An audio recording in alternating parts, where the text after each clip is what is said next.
Hello, welcome to Souvik film review and analysis. আমি সৌভিক, আর এই ভিডিওতে রিভিউ করব 2023-এর মালায়ালাম সিনেমা গরুরান।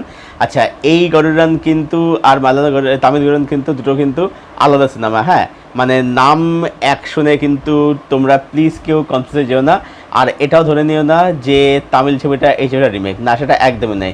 নাম এক কিন্তু প্লট সম্পূর্ণ আলাদা, আর নাম এক হলে সেখানে রিমেক কখনো হয়ে যায় না।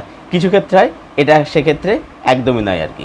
তো যাই হোক, প্লটের বিষয়ে আসি প্রথমেই, তাহলে বিষয়টা তোমাদের কাছে পুরো ক্লিয়ার হয়ে যাবে। সেটা হচ্ছে যে এখানে দেখানো হচ্ছে যে বিজয় মেনন সে একটা রেপ কেসে ফেসে যাচ্ছে, এবং অফিসার যেখানে সুরেশ গোপীর ক্যারেক্টারটা, এর বিজয় মেননের জেল হচ্ছে। এর পরবর্তী কী হচ্ছে জানতে হলে তোমাকে প্রাইমে গিয়ে ছবিটা দেখে ফেলতে হবে। লেংথ হচ্ছে 2 ঘন্টা 17 মিনিট। পজিটিভ দিক, নেগেটিভ দিক, আমার কাছে এই ছবির জন্য বেশ কিছু পজিটিভ দিক রয়েছে এবং কিছু নেগেটিভ দিকও রয়েছে। প্রথম পজিটিভ হচ্ছে ছবির প্লট। এই ছবির প্লটটা অন পেপার ব্যাপক মাস্টারপিস। দ্বিতীয় পজিটিভ দিক, ছবির স্ক্রিন প্লে টাইট, এনগেজিং, টান। ছবির মধ্যে থ্রিল, সাসপেন্স, টেনশন রয়েছে। ছবিটা একদম টু দ্য পয়েন্ট চলে, যেখানে ছবিটা দেখার সময় একদম বোর ফিল হয় না। ছবির মধ্যে কিছু টুইস্ট আছে যেগুলো কিন্তু অবশ্যই বেশ মজা দেয়, সেগুলো অবশ্যই ছিটকে রেখে দেয়। এই ছবির মধ্যে অ্যাকচুয়ালি মূলত দুটো গল্প চলে, কী হবে সেটা আমি বলবো না, তোমার সাথে সিনেমা দেখলেই বুঝতে পারবে। আচ্ছা, নেক্সট যে ছবির মধ্যে পারফরমেন্স, এখানে কিন্তু সুরেশ গোপী, বিজয় মেনন দুজনে কিন্তু বেশ ভালো কাছে, দারুণ কাজ করেছে। আমার এখানে বিজয় মেননকে বেশি ভালো লাগলো, তিনি এখানে দুর্দান্ত। সাপোর্টিং কাস্ট যারা আছে তার জায়গায় বেশ ভালো বা যথাযথ। ছবিটা টেকনিক্যালি বেশ ওয়েল মেড, যেরকমভাবে এখানে ক্যামেরার কাছে আমরা দেখতে পাই, overall making, cinematography, production value, সেগুলো অবশ্যই ভালো। লাইটিংয়ের কাজ বেশ ভালো, মানে যেরকম একটা এখানে ইয়েলোশ একটা টোন দেওয়া হয়েছে, রাতের দৃশ্যের কথা বলছি, সেগুলো কিন্তু একটা আলাদা ফিল কিন্তু আমাদেরকে অনুভব করায়। এই ছিল ছবির মধ্যে কী কী আমার কাছে পজিটিভ দিক মনে হয়েছে। এবারে মুখ্য ছবিতে আমার নেগেটিভ পয়েন্ট কী লাগলো। এই ছবির নেগেটিভ পয়েন্টটা হচ্ছে ছবিটার মধ্যে কোনো ব্রিদিং স্পেস নেই।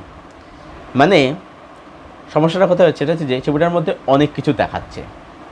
ছবির মধ্যে কোর্টরুম ড্রামা রয়েছে, ছবির মধ্যে পুলিশ ইনভেস্টিগেশন রয়েছে, ছবির মধ্যে থ্রিল, সাসপেন্স, টেনশন রয়েছে, একটা হালকা পলিটিক্যাল দিক রয়েছে, ড্রামা রয়েছে, ফ্যামিলি ভ্যালুস রয়েছে, এত কিছু রয়েছে, সম্পর্কের গল্প রয়েছে।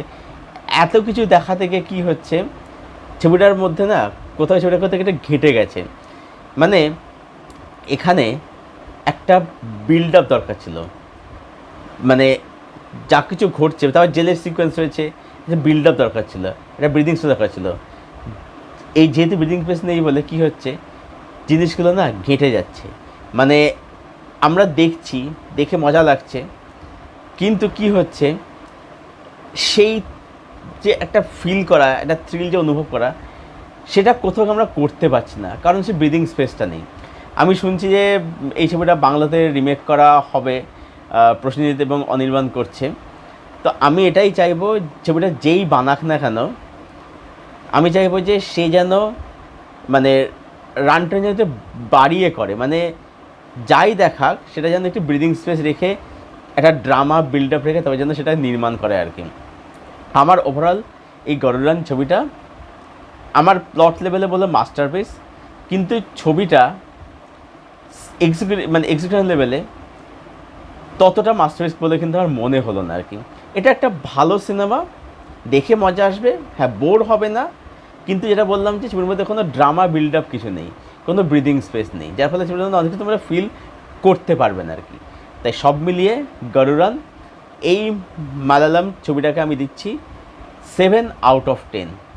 এই ছিল আমার রিভিউ গরুরান। এই মালায়ালাম ছবিটা নিয়ে আমি আবার ক্লিয়ার করে দিচ্ছি, এই গরুরান মানে এই মালায়ালাম গরুরান আর 2024 তামিল গরুরান দুটো আলাদা সিনেমা। প্লট শুনে বুঝেই গেছো যে কোনোটা এটা মানে একটা রিমেক একদমই নয়, প্লট সম্পূর্ণ আলাদা। তো সুতরাং এখানে তোমাদের কনফিউশনের কোনো জায়গা নেই। তো ছবিটা যারা দেখোনি, যদি কেউ দেখতে চাও, দেখবে প্ল্যান করছো, দেখে ফেলতে পারো। ওয়ান টাইম হিসেবে ভালো ছবি, মজা আসবে, ব্যাস এটুকুই। খুব এক্সট্রাঅর্ডিনারি ছবি আমার কাছে এটা কিন্তু মনে একদমই হয়নি। প্লটগুলো এক্সট্রাঅর্ডিনারি, ছবি হিসাবে নয়। আর ছবিটা দেখেছো, তোমাদের ওপিনিয়ন প্লিজ কমেন্ট বক্সে শেয়ার করো। ভিডিওটা ভালো লাগে লাইক করে সাবস্ক্রাইব করো, পাশের বেল বাটনটাকে প্রেস করে দেবো এরকম আরও রিভিউ পাওয়ার জন্য। আর আমার সাথে জুড়তে চাইলে আমার ফেসবুক ডিসক্রিপশন যুক্ত, সেখানে ফ্রেন্ড হতে পারি। ভিডিওটা এখানে শেষ করছি। Thank you for watching, thank you for support. দেখা যাচ্ছে তোমার সবার এখন ভিডিওতে। Till then, tata.